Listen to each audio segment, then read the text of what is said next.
Bienvenidas y bienvenidos al lugar en donde exploramos nuevas perspectivas. Y es que a veces nos enredamos en pensamientos repetitivos que nos mantienen atrapados. Pero si salimos de ellos nos daremos cuenta de que hay un mundo esperando a que aparezcamos, existamos, brillemos y evolucionemos. Yo soy Sofía Medrano y esto es Queridamente.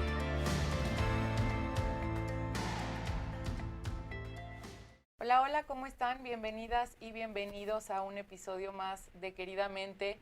Un episodio importante, un episodio sensible, y es que este tema nos atraviesa cada vez de manera más importante y de manera más cercana a todas y a todos. Y es que quiero compartir algunas cifras, pero por ejemplo, desde hace 10 años, al día 3,000 personas se suicidan en el mundo. Eso quiere decir que es una persona cada 40 segundos.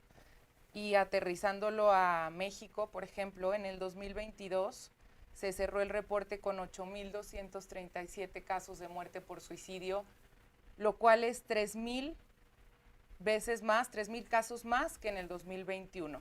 Entonces es un tema del que sin duda tenemos que hablar. Ayer, terminando un poquito de prepararme para esta entrevista, escuchaba que hablar nunca mata, pero el silencio sí. Entonces creo que tenemos que dejar de lado todos los tabús que existen con respecto a este tema.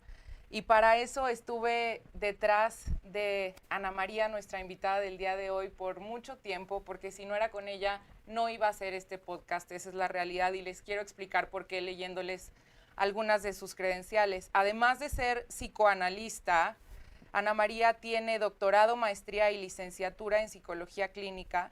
Tiene estudios postdoctorales en conducta autodestructiva en jóvenes por la Universidad de Harvard y de prevención del suicidio en Canadá. Es cofundadora y expresidenta de la Asociación Mexicana de Suicidología, investigadora docente en la Universidad de Guanajuato, es miembro del Sistema Nacional de Investigadores, autora de varios libros y artículos científicos sobre el comportamiento suicida y ha recibido varios premios nacionales e internacionales por sus aportaciones en la investigación sobre prevención y atención del suicidio. Bienvenida, Ana María, gracias por darte el tiempo de estar aquí en Queridamente. Muchas gracias, Sofía, gracias a ti y es un gusto estar con todo tu público. Muchas gracias. Oye, sin duda has profundizado muchísimo en este tema. ¿Desde hace cuánto empiezan tus estudios y empiezas a adentrarte más en esto? Mira, en efecto, desde el inicio de mi carrera académica, estudiando psicología, la licenciatura en psicología, yo me quise hacer mi servicio social profesional en el Instituto Nacional de Psiquiatría, en donde estaba la línea de investigación sobre suicidio. En aquel momento, hace muchos años ya, en efecto, éramos solamente mi jefa y yo en este proyecto de investigación. En los otros proyectos había muchos más profesionistas de diferentes disciplinas. Mi tesis de licenciatura ya la hice con personas con riesgo, con tentativas de suicidio, en un convenio que teníamos con el Hospital Español, y tenía yo que acudir junto con mi entonces jefa para hacer los estudios y las evaluaciones. Posteriormente, en mi tesis de maestría, continué con el mismo tema también y hice la primera investigación en la República Mexicana sobre notas suicidas. Fue un tema muy interesante, fue complejo porque era acudir a los expedientes de fallecimientos y después localizar los de suicidios y de allí localizar los que tenían notas suicidas y hacer el análisis de las mismas. De allí en adelante también mis estudios de doctorado y postdoctorado han sido relacionados con el comportamiento suicida, así como también mi práctica clínica. De acuerdo. Ahorita me gustaría que platicáramos un poquito sobre este tema de las notas suicidas que mencionas. Claro. Pero antes, como que yendo de lo general a lo particular, sí. Creo que todos tenemos como una idea de lo que es el suicidio, pero también muchos mitos alrededor del mismo. Entonces, partamos de qué es el suicidio. Sí. Tienes toda la razón cuando dijiste hace rato que hablar de algo ayuda y sobre todo cuando tiene que ver con comportamientos autolesivos, autodestructivos, definitivamente es muy importante compartir los sentimientos internos. Entonces, el suicidio es el acto de quitarse la vida por propia mano. Vamos a hacer ese término, pero el suicidio incluye varias fases, es decir, es un comportamiento, un continuum de conductas previas. Entre ellas podemos y debemos definir como muy importante la ideación suicida, después la declaración verbal, por otro momento la tentativa de suicidio y por último el suicidio consumado. ¿Sí? No quiere decir que empezando con lo primero se tenga que terminar en un suicidio, definitivamente no. Y yo agradezco mucho estos espacios para compartir con todos y con todas que efectivamente el suicidio es prevenible. Sin embargo, sabemos que en efecto aquellas personas que tuvieron, que ya fallecieron por suicidio o que han tenido tentativas, primero tuvieron una ideación suicida.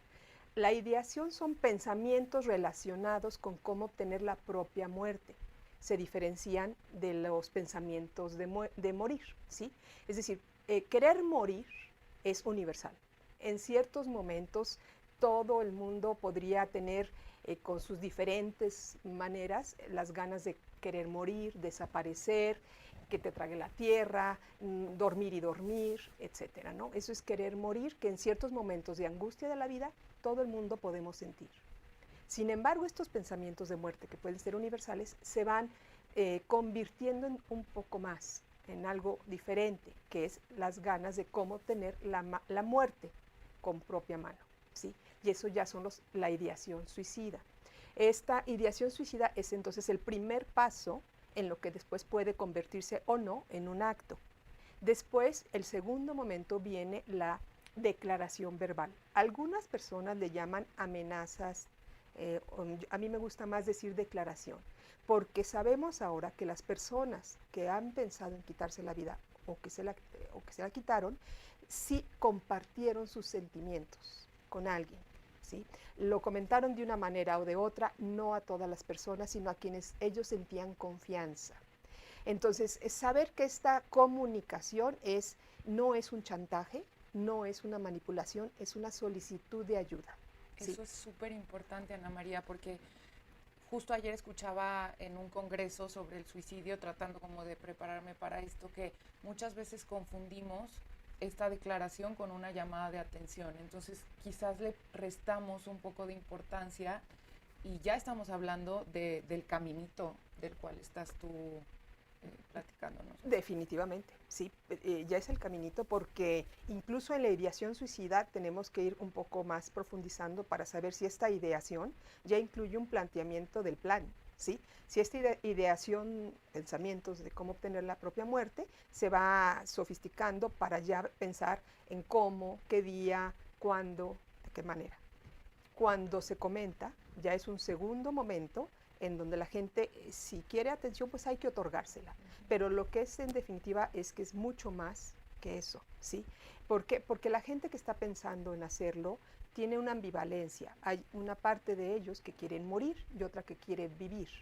Y esto, digamos, es parte de la condición humana. En general, podemos estar atravesados por esta como contradicción interna, pero esto nos pasa en realidad con muchas conductas. Alguien que quiere dejar de tomar, pero no quiere dejar de tomar, etcétera. Entonces, lo mismo pasa con esto.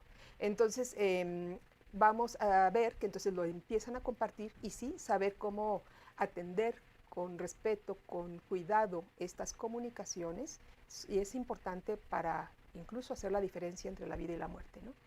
Después viene ya los actos. Los actos tienen que ver con las tentativas de suicidio, por ejemplo, ya es un acto en donde la persona piensa en obtener la propia muerte, pero que por algunas circunstancias, y lo hizo, pero la persona no falleció, ¿no? Llegó la ambulancia, no fueron suficientes pastillas o alguna cuestión circunstancial. De alguna manera, afortunadamente, las personas continúan con vida, lo cual nos da también la posibilidad de hacer toda, digamos, la intervención adecuada para que esto no pudiera volver a ocurrir, ¿no? No se presente. También creo que es importante, Sofía, como distinguir, porque hay dudas en relación a las autolesiones. Sí. Las autolesiones también es un gesto autolesivo, vamos a decir, autodestructivo. Sin embargo, hay grandes diferencias, hay diferencias entre la autolesión y la tentativa de suicidio. La autolesión son conductas que se hacen de manera repetida, generalmente empiezan últimos años de primaria, incluso y llegan hasta hasta edad universitaria, y generalmente las autolesiones se hacen para continuar con vida. Es decir, Ana María, perdón que te interrumpa, tengo una pregunta. Este comportamiento de autolesiones en niños, porque últimos años de primaria, o sea, de verdad me parece súper duro este dato. ¿Ha sido siempre así? O sea, desde los 50, 60, los niños de esas edades ya estaban cometiéndose autolesiones. No, las autolesiones o las tentativas de suicidio o suicidios de personas menores de edad, en definitiva es como algo de alarmante y reciente, digamos, ocasión. ¿Sí? No, anteriormente no. Si bien a lo mejor ocurría algún suicidio por allí, alguna tentativa, alguna autolesión, pero eran muy escasas y no como un fenómeno social como ahora lo estamos presentando. Habría que decir que entonces, ciertamente, los niños de edad muy temprana, tercero de primaria, quinto, sexto, ya presentan las dos, autolesiones, tentativas de suicidio y suicidios. Nada más para finalizar, las autolesiones se hacen para manejo de la angustia, por eso mucha gente dice me siento bien después de que lo hago, curiosamente, ¿sí? Es para continuar con vida. Y en general las autolesiones se hacen de manera más repetida, 2, 3 veces por semana. El método es el mismo, aunque el lugar cambia. Puede que empiecen por muñecas, después por piernas, etc. Mientras que las tentativas de suicidio se hacen de manera mucho más alejada, se hacen para terminar con todo y los métodos van cambiando, se van, digamos, sofisticando, ¿sí?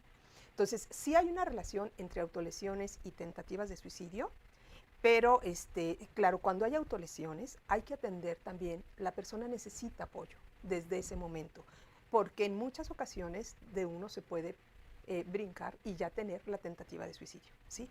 Entonces, no siempre las personas que tienen tentativa tienen autolesiones y no todas las personas que tienen autolesiones tratarán de hacer una tentativa. Sin embargo, sí están relacionadas. Okay. Ahorita que entremos más a profundidad al tema de la prevención, me encantaría también que nos explicaras justo cómo se ayuda a una persona con esta tentativa, porque hoy en día hay pseudoterapeutas por todos lados y ese es un gran riesgo. O sea, la persona tiene que ir con un profesional de la salud a atender esta situación, pero ya ahorita hablaremos más a profundidad de esto. Claro. Ana María, yo tengo una pregunta que quiero pensar que mucha gente la tiene. ¿Por qué la gente se quita la vida? ¿Por qué empezamos a pensar en suicidio? ¿Qué está fallando en la sociedad? ¿Qué está fallando aquí? ¿Qué está fallando acá? ¿Dónde está la falla? ¿Por qué la gente está intentando y quitándose la vida? Sí, bueno, es una pregunta compleja. Lo primero que habría que decir es que el suicidio es multifactorial, ¿sí? Entonces, en este momento de la suicidología contemporánea, sabemos que es la acumulación de diferentes factores que influyen para que una persona se quite la vida o piense en ello.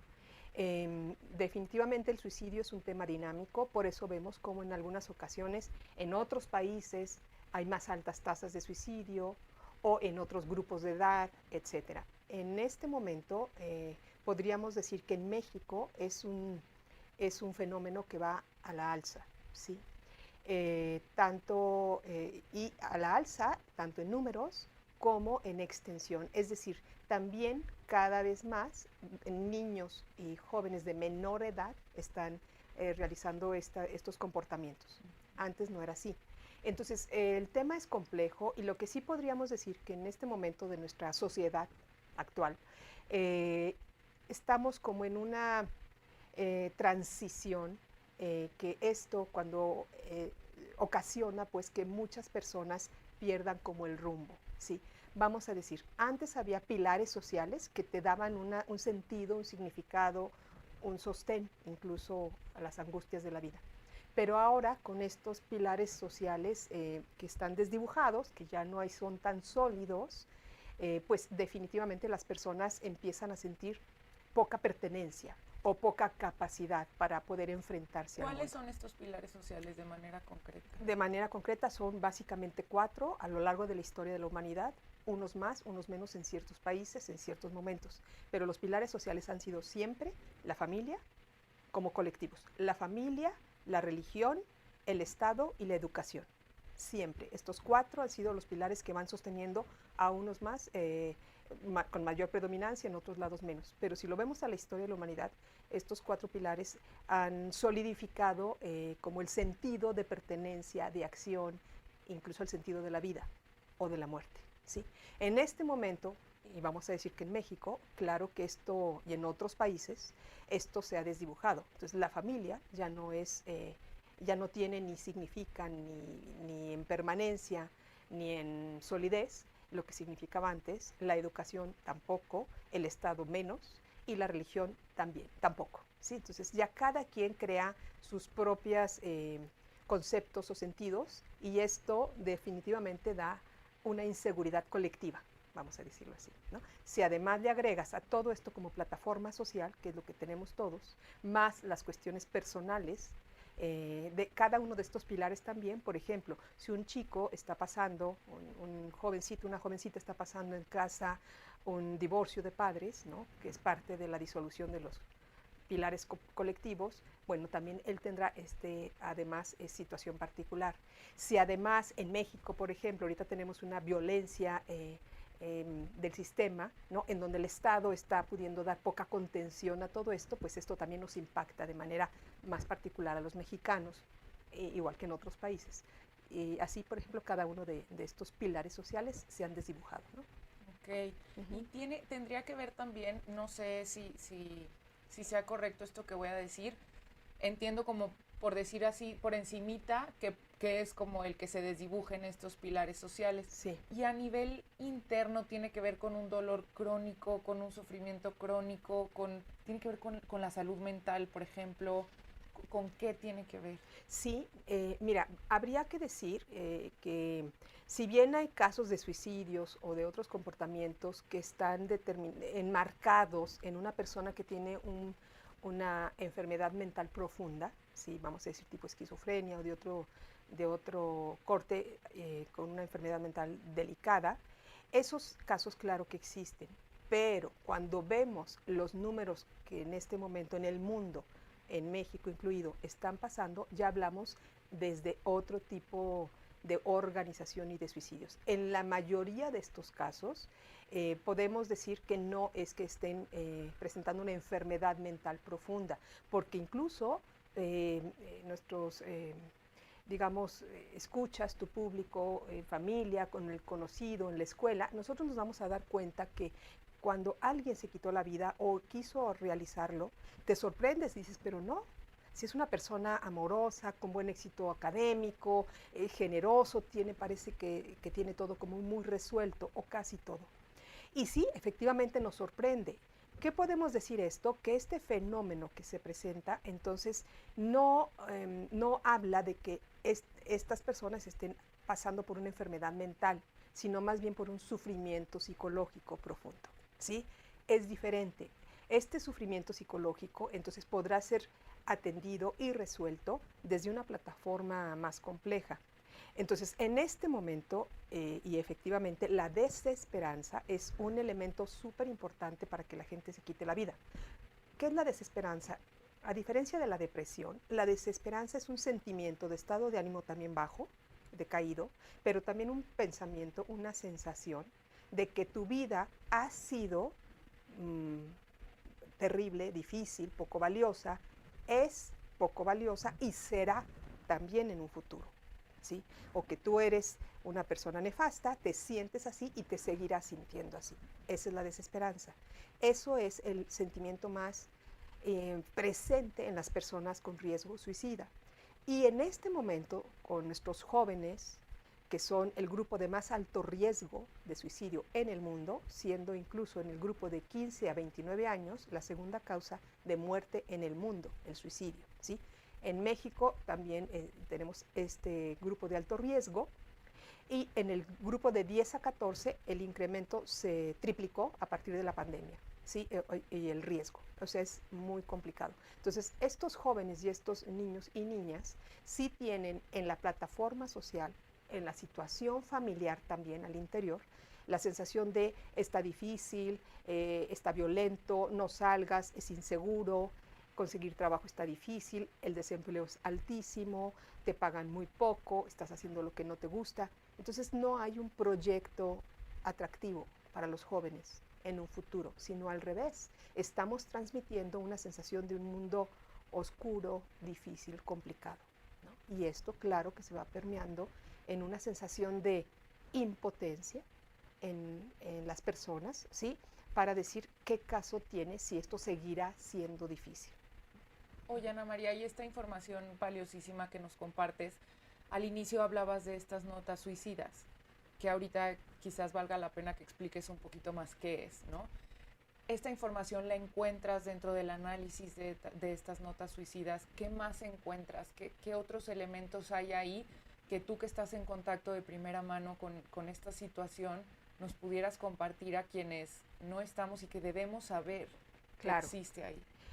Fíjate que definitivamente para estudiar el tema del suicidio, ya como un evento de alguien que ya falleció, tenemos que acudir a diferentes fuentes para tratar de rearmar esta historia de aquel que ya no está presente. Entonces tenemos dificultades metodológicas, es decir, de investigación. Pero una de las líneas muy importantes es el estudio de las notas suicidas, ¿sí? Y definitivamente vemos elementos que nos otorgan mucha línea en el tema de cuando hacemos un trabajo, ¿sí?, de atención con las personas que tienen estos pensamientos, estos actos. Entonces, sí, te puedo decir que desde que empecé a estudiar las notas suicidas y a la fecha, sí hemos realizado varios estudios, varios artículos escritos, no nada más de las notas suicidas de mexicanos, sino también en comparación con otros países, con Uruguay, Chile, Canadá, Estados Unidos, etcétera, ¿no? Entonces, sí es una línea de investigación muy sólida, pero y vemos cómo las notas incluso han ido modificándose a lo largo de los años. Cuando yo empecé a estudiar esto, en mi tesis de maestría, en aquel momento, los que mayormente se quitaban la vida eran adultos mayores de 55 años. Entonces, había pocos jóvenes, ningún niño. En aquel momento las notas suicidas hablaban de este grupo de motivos, manifiestos, porque una cosa es lo que se manifiesta, pero hay mucho más tema abajo. Era sobre enfermedad terminal, problemas económicos, soledad. Bueno, esto se ha ido modificando a lo largo de los años y claro que vemos cosas importantes. Ahora la mayoría de las notas son de jóvenes, en donde definitivamente hablan de una sensación de no verle sentido a su vida, no encontrar un proyecto en futuro. En el caso de los niños, por ejemplo, todas, el 100% de las notas hablan de problemas con la familia. El 100% de los niños menores de 14 que han dejado notas suicidas, a diferencia de otros grupos en donde no se habla necesariamente de esto. En una mediana edad, también las notas suicidas nos hablan de problemas amorosos o de sentirse, digamos, ya en una relación de pareja en donde se está terminando, está habiendo dificultades, cosa que no encontramos en la de los niños o en las de los mayores de edad. Entonces, claro que sí nos dan elementos muy importantes. Las notas de los migrantes, por ejemplo, que también hicimos un estudio con notas de migrantes guanajuatenses en Estados Unidos, básicamente, y bueno, dan elementos muy diferentes de otro tipo de notas, ¿no? También muy relacionadas con sentirse muy agredidos, con mucha hostilidad, con mucha depresión profunda por experiencias muy negativas que tuvieron, por ejemplo, ¿no? ¿Juega un rol importante en esto? Es una pregunta, quizás me vas a decir para nada, pero ¿juega un rol importante en esto las sustancias que adormecen la conciencia? O sea, ¿hay un tema también por ahí del consumo excesivo de alcohol o de drogas, o no es significativo o no es relevante? En este momento, definitivamente creo que todos los problemas sociales que tenemos, uno de ellos es el suicidio, otro, quizá el más importante, es el problema de la drogadicción, ¿no? De uso de sustancias legales y ilegales, incluyendo el alcohol en los excesos, ¿sí? Anteriormente te podría decir que no había necesariamente una asociación entre conducta suicida y uso de drogas o alcohol. Es decir, se presentaba de manera independiente, no necesariamente los alcohólicos pensaban en suicidio y no un alto porcentaje de suicidas consumían sustancias. En este momento, siendo el consumo y abuso de sustancias un problema severo que tenemos en nuestra sociedad y en otros países también, definitivamente está mezclado con el tema del suicidio y con la atención del tema de las personas con riesgo suicida, porque no es lo mismo estar atendiendo a una persona que tiene una tentativa o una ideación suicida, que no tiene un problema además de alcoholismo, de drogadicción, a alguien que sí. Últimamente vemos, desafortunadamente, en jóvenes y en adultos jóvenes que hay cierto tipo de sustancias, incluso todas, pues te producen también un estado depresivo. Entonces, por ejemplo, ciertos tipos de alcohol, ¿no? La cerveza es depresora, la marihuana es depresora. Entonces la gente piensa, lo voy a tomar para relajarme, pero definitivamente tiene el efecto también depresor, ¿sí? O sea, pasando cierto momento el efecto, vienes a la baja y por lo tanto en un estado de ánimo depresivo, ¿no? Y esto se hace un círculo que entonces vuelves a acudir a las mismas sustancias que no te dejan salir del tema de la tristeza, de la rigidez de pensamiento, de no pensar alternativas, de sentirse insuficiente, y entonces es un círculo así complejo. En este momento eso está muy relacionado con el tema del suicidio. De acuerdo. Oye, Ana María, escuchaba esta semana en algún otro podcast que la persona que muere por suicidio no está buscando per se terminar con su vida, sino terminar con su sufrimiento. Me queda claro que el suicidio pues no es la solución, pero quizás fue la única alternativa dentro de un abanico de opciones, la única que vieron pues que podría funcionar para terminar este sufrimiento. Si el suicidio no es la solución, ¿cuál sí es? Me gusta mucho cómo lo coloca Sofía, porque definitivamente el suicidio no es la solución, ¿sí? Y en los muy pocos casos que tenemos en donde la persona que se quitó la vida, incluso lo pone en una nota y dice, me quité la vida porque mi enfermedad terminal ya es muy dolorosa, ¿sí? Entonces estos que son los menos casos, en donde hay una enfermedad física y eso, digamos, da un poco de respuesta a las personas.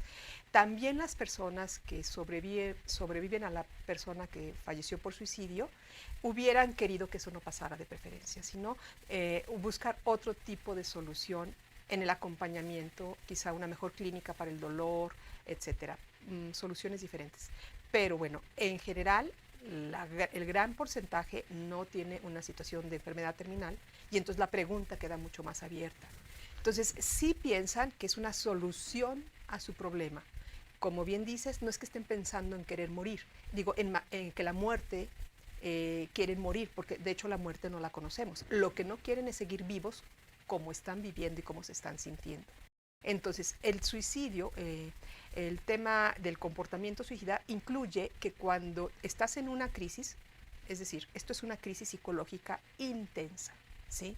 Y cuando estás en una crisis psicológica, aunque no sea una crisis suicida, no puedes pensar con claridad. O sea, pasan también muchos mecanismos, incluso biofísicos, que te van obstaculizando tener un pensamiento claro, ¿sí? Entonces, cuando la persona ya tiene una crisis psicológica suicida, además, entonces tiene un estado mental particular que no le permite ver alternativas, ¿sí? Y entonces piensa que todo o nada así debe ser. Entonces, por ejemplo, cuando ya se coloca con todo este cansancio, estos factores, y hay un evento precipitante, no sé, pero no reprobó matemáticas. Entonces la gente ya se compra eso y dice, es que reprobé matemáticas y entonces prefiero morir.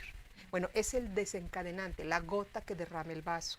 No es, para él es la razón desencadenante.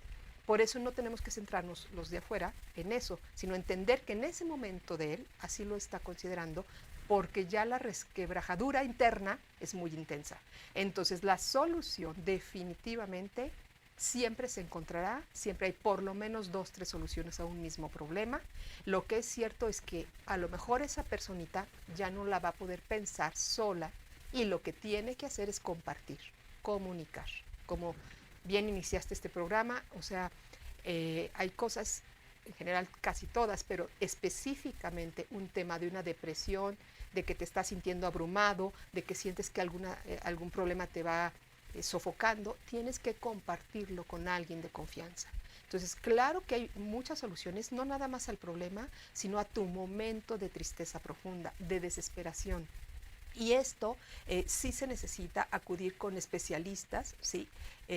Como bien dijiste hace rato, desafortunadamente en este momento y en la República Mexicana no está regulado esto digamos, de las personas que trabajan como si fueran terapeutas, terapistas, coach o lo que fuera, no está regulado y en el tema de la salud mental es muy delicado, Sí.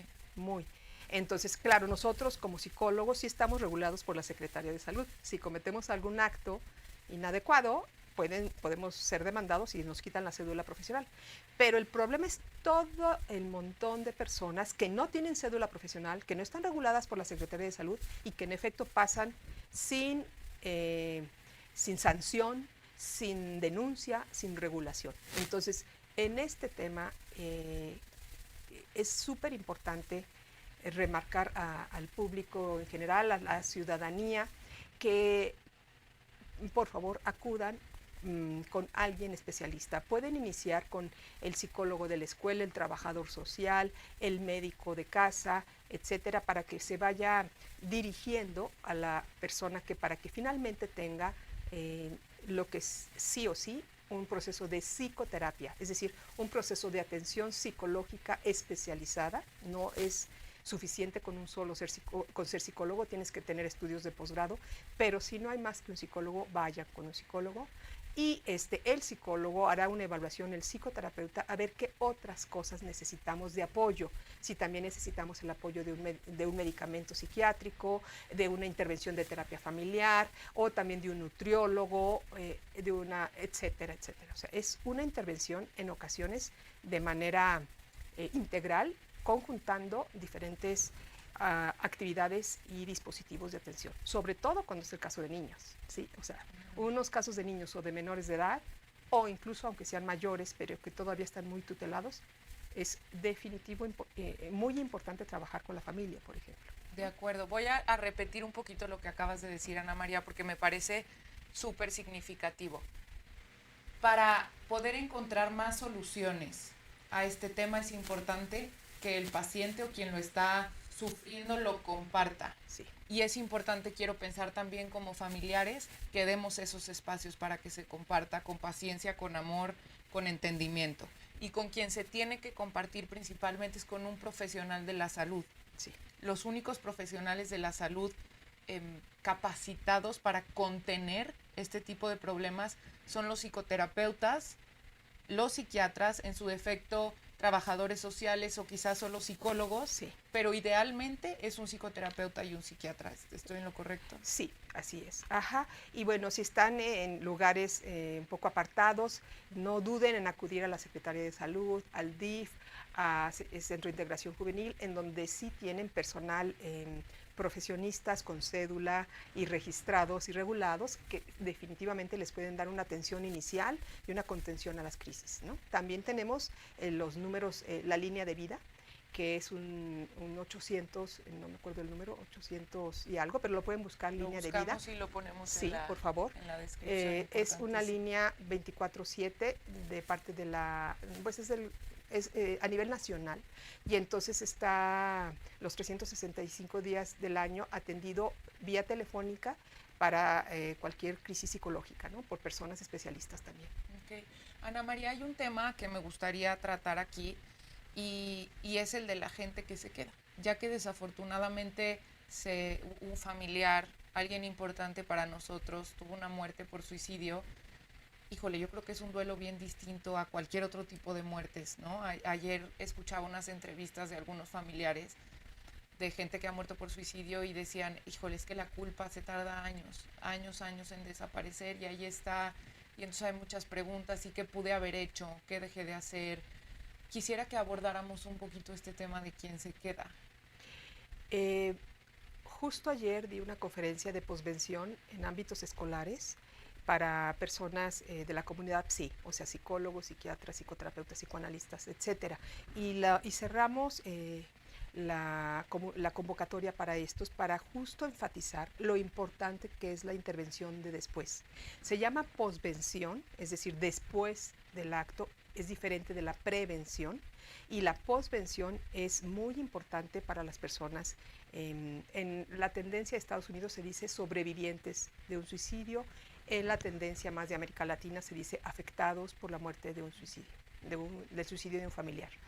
Entonces, definitivamente estos afectados o sobrevivientes por el suicidio de un conocido es un tema muy complejo, en donde se requiere la atención de un especialista con mucha experiencia clínica y mucha sensibilidad, porque como bien dices, el duelo es completamente diferente de cualquier tipo de duelo, ¿sí?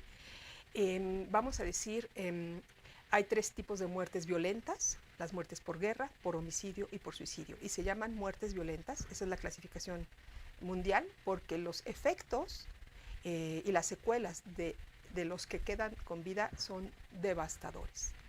Dentro de estas, la peor, digamos, crisis puede venir con la muerte del suicidio de un familiar o de un amigo, ¿sí? O de una amiga, de un compañero.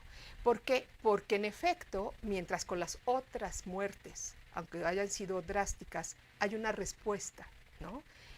Estaba en la guerra, digamos, la violencia del crimen organizado lo atrapó, etc. En este queda siempre la pregunta, una pregunta abierta. Y entonces el duelo se hace mucho más largo cuando puede resolverse, porque en la mayoría de las ocasiones podemos hablar de un duelo patológico, ¿sí? A diferencia de un duelo normal. Un duelo patológico es aquel que está inhibido, congelado, crónico, coagulado. ¿Y por qué no se puede pasar a resolver el duelo? Porque justo hay cosas que son diferentes y muy difíciles. Una de ellas es el enigma. ¿Y por qué? ¿Y qué pasó? ¿Qué fue lo que lo motivó finalmente? Etcétera. Otro elemento importante es la culpa. Como queda la pregunta abierta, entonces la respuesta que los sobrevivientes tratan de hacer tiene que ver con muchos momentos. Entonces, pero un elemento importante es la culpa. ¿Qué vi, qué no vi, qué dije, qué provoqué, etcétera? Que eso queda de manera, en muchas ocasiones, de por vida. Entonces, es muy importante como recalcar que aquellos que han sufrido el deceso de un conocido o cercano o no tan cercano, y me refiero, aunque sea compañero de la escuela, compañero de trabajo, vecino, y no te llevabas tanto, de todos modos tienen que darse el tiempo para atender su salud mental y recuperarse. Pero aquellos que han sido cercanos, un familiar, una pareja, un amigo o amiga, entonces definitivamente requieren atenderse de manera profunda y especializada también, ¿sí? ¿Por qué? Porque en estas emociones tan intensas y complejas, la gente empieza a sentirse también con la opción de ellos querer quitarse la vida, ¿sí? Entonces, lo que tenemos que hacer en estas crisis tan intensas es toda la familia, todos los amigos necesitan una atención especializada, a profundidad. A veces estos duelos y los psicoterapeutas especialistas en esto saben que es un duelo diferente a todos, que tienes que tener no nada más objetivos terapéuticos comunes a otros casos, sino un objetivo diferente, mucha más paciencia. Los duelos son muy largos y complejos. Entonces, lo que queremos evitar con una intervención especializada y que tiene también muchos dispositivos es la replicación de un nuevo comportamiento suicida, ¿sí? Que eso es lo que desafortunadamente muy posiblemente pueda pasar si no se hace una contención.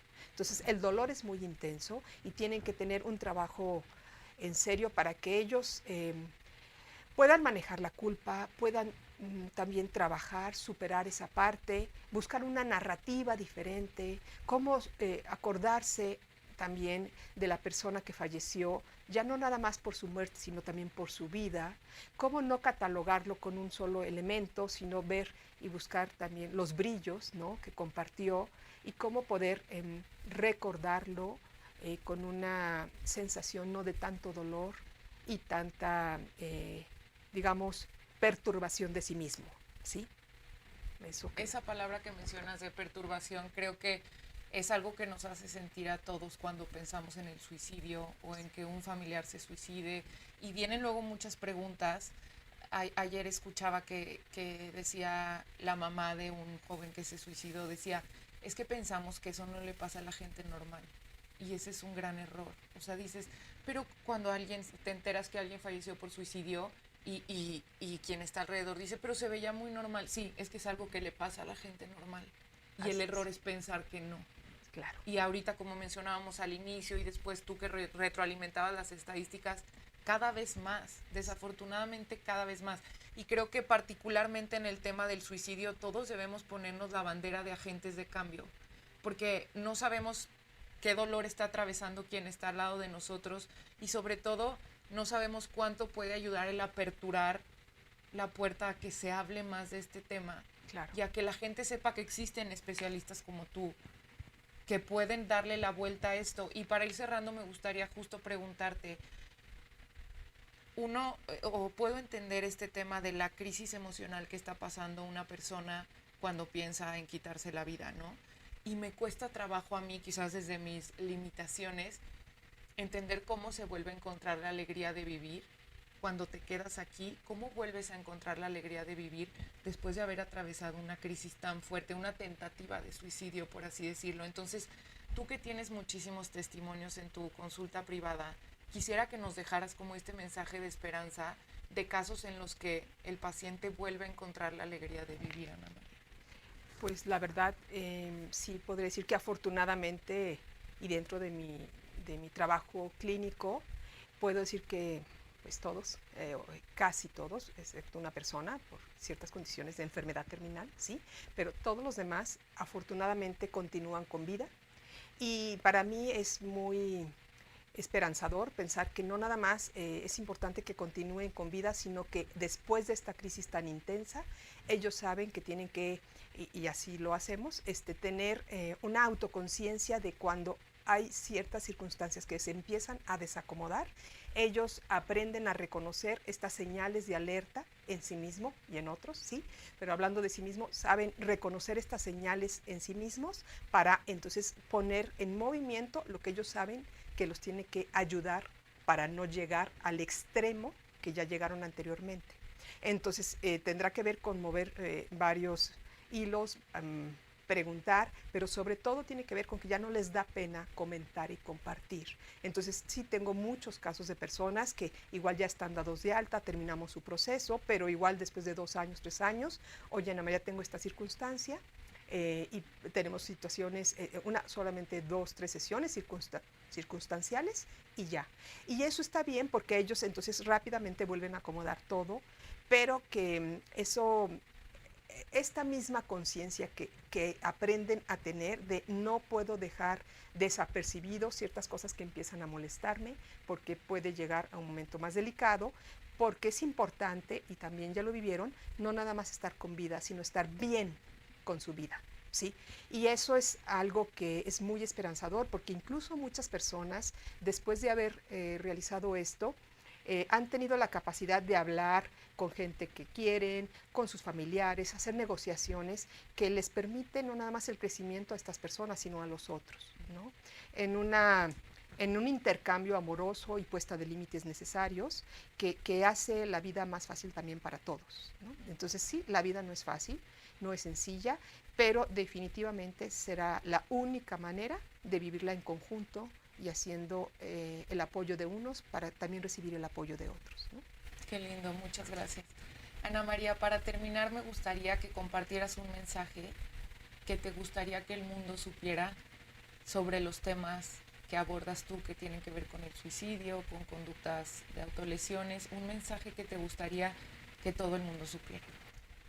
Me gustaría enfatizar que el suicidio es el último acto de una serie de pensamientos, de acciones previas que mostraban que la persona estaba en un sufrimiento, que sentían que tenían estas circunstancias que los desbordaban y que necesitaban el apoyo. Decir sí existe, sí los niños chicos, incluso de 8 años, ya han presentado tentativas de suicidio, incluso consumado su suicidio.